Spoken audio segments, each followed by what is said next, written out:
Buenos días, mi nombre es Claudia Monroy y a través de un caso práctico les voy a explicar todo lo relacionado al tetraedro de la criminalística, que como bien sabemos está compuesto por la escena del crimen, la víctima, el autor del hecho punible y los medios de comisión. Este caso en cuestión se trata de un homicidio en riña y fue extraído del portal del Tribunal Supremo de Justicia por decisión publicada en fecha 26 de febrero del año 2010. Por el Circuito Judicial Penal del Estado de Bolívar. Ahora hablemos de los hechos. Según testimonios de la imputada, los hechos ocurrieron cuando ésta y el hoy occiso, quien era su pareja, se encontraron en una fiesta. Luego de disfrutar de la fiesta, se dirigieron a su vivienda con el fin de descansar aproximadamente a las 7:30 de la mañana en mayo del año 2006. Una vez que la señora, llamada Karen, ingresa a su habitación para descansar, el señor, el hoy occiso, llamado José, se quedó a las afueras de su casa conversando con unos vecinos. Al poco tiempo, la señora Karen escucha o siente que el señor José ingresa a la vivienda de forma abrupta, debido a que estaba un poco tomado, debido a que había ingerido mucho alcohol durante la fiesta. Una vez que ella observa esta actitud en él sin mediar palabra comienza a atacarla muy fuertemente, sujetándola por el cuello casi al punto de asfixiarla. Ella, con el fin de defenderse, logra empujarlo y él cae hacia el suelo hacia el lado del baño junto a la habitación.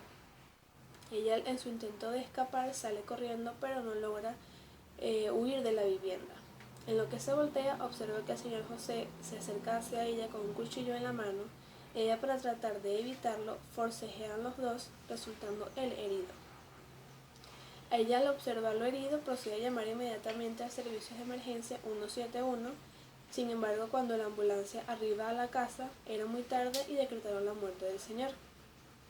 De esta manera vamos a iniciar la investigación penal, que como lo establece el artículo 8 de la Ley Orgánica del CICPC, este es el conjunto de diligencias que van a estar orientadas para determinar cómo sucedió el delito y quién lo cometió, incluyendo allí todas sus características y sus elementos objetivos y subjetivos. Iniciamos entonces con la escena del crimen, que como bien sabemos, este es el espacio geográfico o ese lugar determinado donde se tiene la fundada sospecha de que allí se perpetró el delito. En este caso, estamos hablando de una escena del crimen que es cerrada, puesto que el delito se perpetró en la vivienda que compartían la imputada y el hoy occiso. Decimos que es cerrada porque, como bien sabemos, dentro de una vivienda no existen esos factores ambientales que puedan contaminar o dañar esas evidencias o rastros o indicios que allí se encuentren. Es importante destacar, como lo dije anteriormente, que la señora Karen, al observar herido a su pareja, procede a llamar al servicio de emergencia 171. Cuando estos funcionarios arriban a la casa y observan y decretan la muerte del señor, está en su obligación y en su deber de hacer el llamado inmediato al Ministerio Público y a todos los cuerpos científicos penales y criminalísticos para que asistan inmediatamente a la escena del crimen y den inicio a la investigación criminal. Todo esto según el artículo 28 de la Ley Orgánica del CICPC. Una vez que estos funcionarios se encuentran en la casa o en la escena del crimen, su principal función o su función número 1 es colocar 2 anillos de seguridad para evitar el contacto de personas extrañas a la escena del crimen. Un primer anillo que va a rodear en este caso a la víctima, al occiso, y un segundo anillo que va a rodear el perímetro general, en este caso sería rodeando la vivienda en donde ocurrió el hecho. Luego de esto proceden a realizar inspecciones que, según el artículo 187 del Código Orgánico Procesal Penal, en concordancia con el artículo 19 de la Ley Orgánica de CICPC, estos deben identificar o indicar en qué estado se encontraba esta escena del crimen, si fue en un lugar abierto o en un lugar cerrado, que como les indiqué anteriormente se realizó en un lugar cerrado. Asimismo deben observar aquellos indicios o aquellas evidencias encontradas y a su vez deben tratar de contactar a todas aquellas personas que puedan brindarle información que sea veraz e importante para la resolución de esta investigación. Es decir, si encuentran algún tipo de testigo ocular o visual o algún testigo que haya escuchado o sepa de esta discusión que se hubiese desarrollado. Por otra parte, tenemos también la cadena de custodia que, según el artículo 187 del Código Orgánico Procesal Penal, Los funcionarios a cargo del Cuerpo de Investigaciones Científicos Penales y Criminalísticos tienen a cargo, como lo es la recolección de todos aquellos indicios que puedan encontrar en la escena del crimen. En este caso, cabe destacar que la víctima, al ser herida, cae de espaldas hacia la cama, por lo que en tanto la cama, el colchón, las sábanas y de pronto las almohadas corresponderían a evidencias fundamentales, puesto que estarían impregnadas de sangre, y de esta manera estos materiales fueron recolectados y enviados a los laboratorios pertinentes para hacerles sus exámenes. Y de igual forma lo fue el arma homicida, que en este caso fue el cuchillo, cayendo de esta forma de la parte posterior de la puerta, a partir de lo cual los expertos pueden determinar en qué posición se encontraba el autor al momento de cometer el delito y en qué posición se encontraba la víctima al momento de recibir la herida que le causó la muerte. Finalmente tenemos por otra parte el levantamiento descriptivo, levantamiento fotográfico y levantamiento topográfico. El levantamiento descriptivo no es más que ese informe que recoja todas aquellas evidencias que fueron encontradas, en qué posición fueron encontradas y si verdaderamente guardan relación con el delito. Es decir, van a determinar la cantidad y la cualidad de las evidencias encontradas.